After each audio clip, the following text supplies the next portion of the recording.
chief of police, the sheriff is out there, and they're just watching this happen.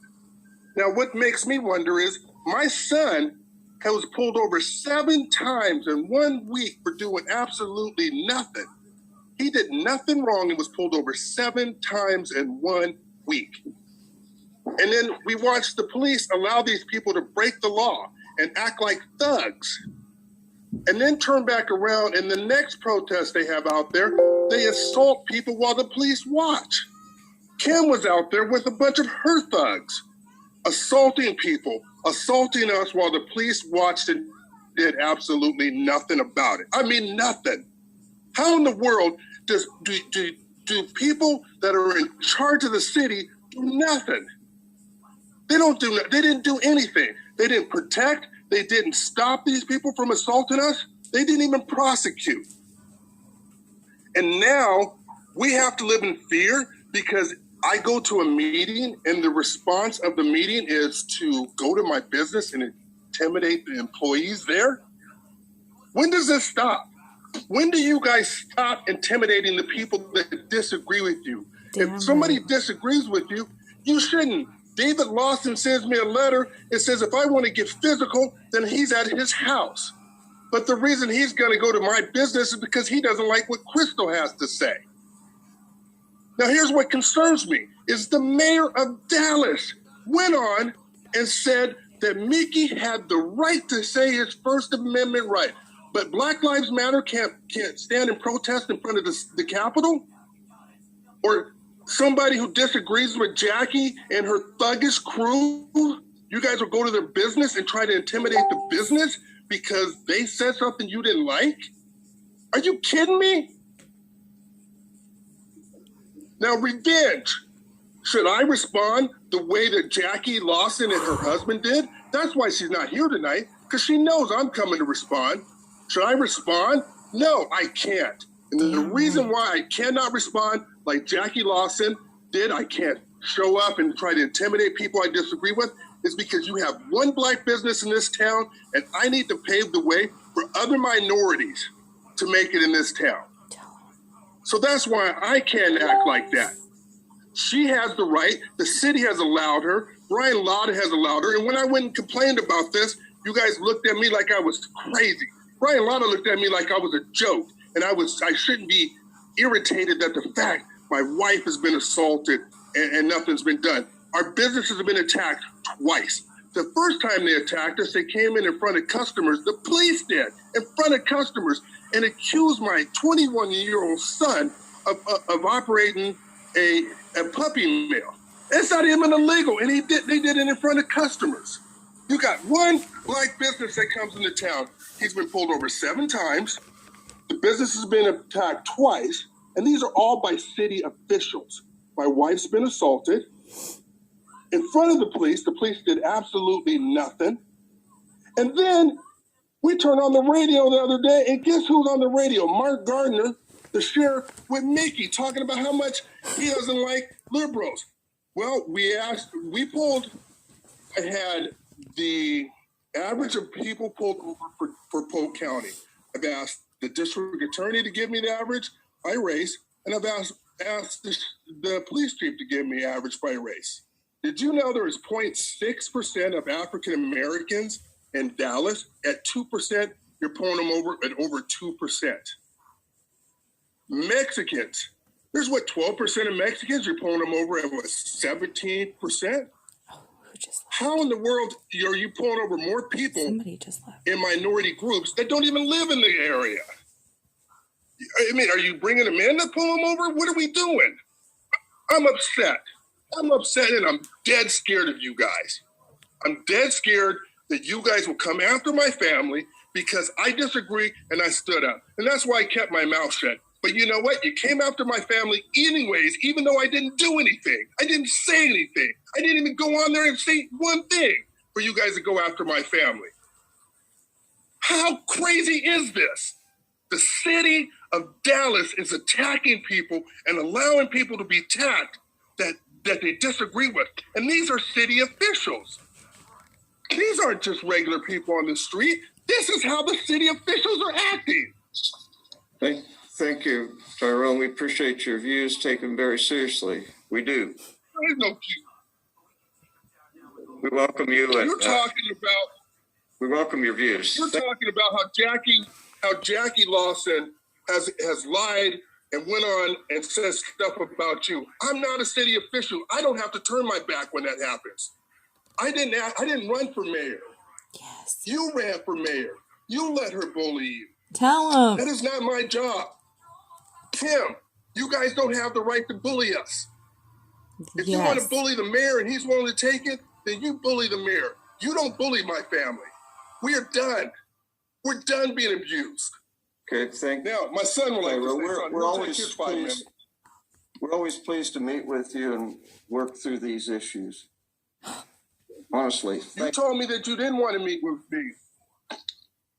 Mm-hmm. We do want to meet with you. You told me you didn't want to meet with me when I tried to talk to you about the protest. Okay, we have to move on. Thank you, Tyrone. You're welcome to come back in 2 weeks or to make an appointment with us. All right, anyone else? Ann, did you want to speak?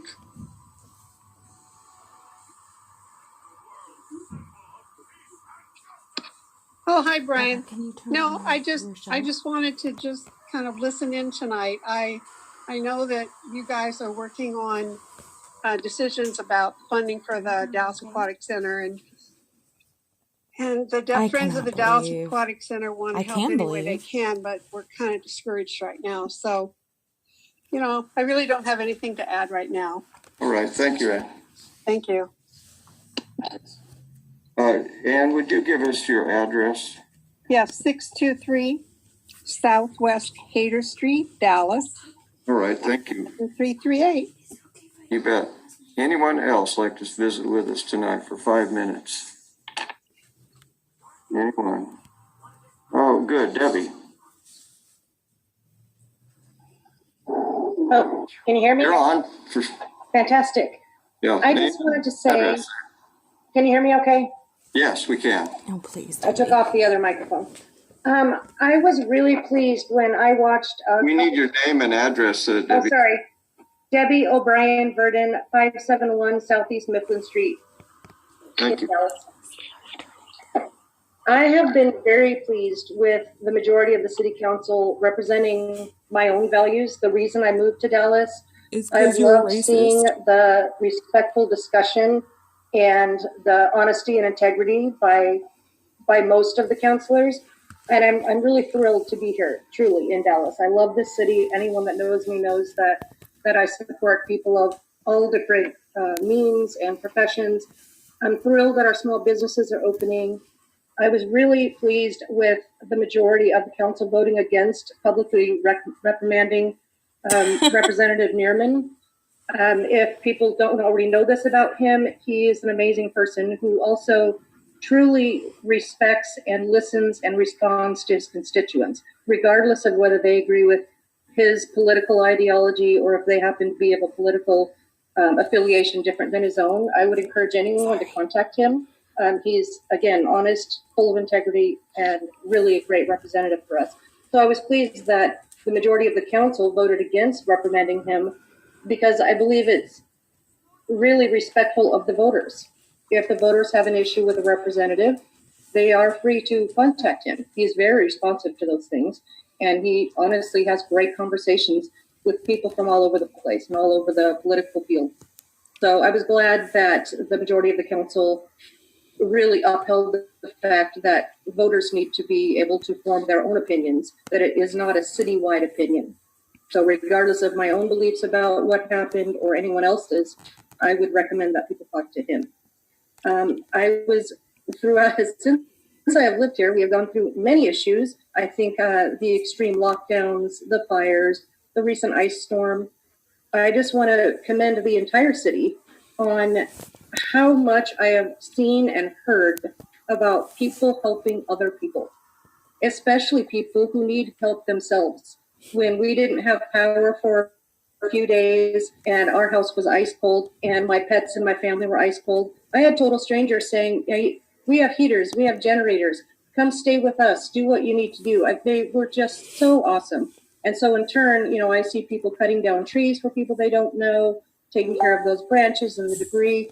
I'm just really impressed with how welcoming and how loving and kind-hearted this community is. And I've lived a lot of places in the past, and honestly, I think Dallas is by far the most respectful, kind-hearted place that I've ever lived. She's joking. So I would right? love to see those things continue, and those values are probably most important to me: volunteerism, helping each other, being there when someone's in need. I have a great heart for people who are homeless, and I'm glad that it was pointed out earlier that there is a difference between people who will accept help and won't.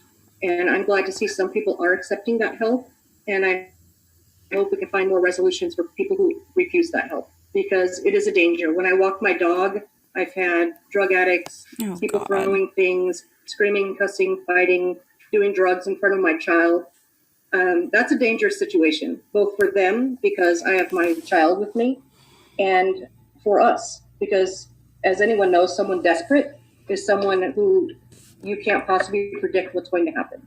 So before disaster strikes, I hope that will definitely be taken care of. I understand the Ninth Circuit Court has kind of bound us in some of the things we're able to do, but there must be some kind of resolution coming forward. So I'm glad to see some people are thinking along those terms and trying to address those issues.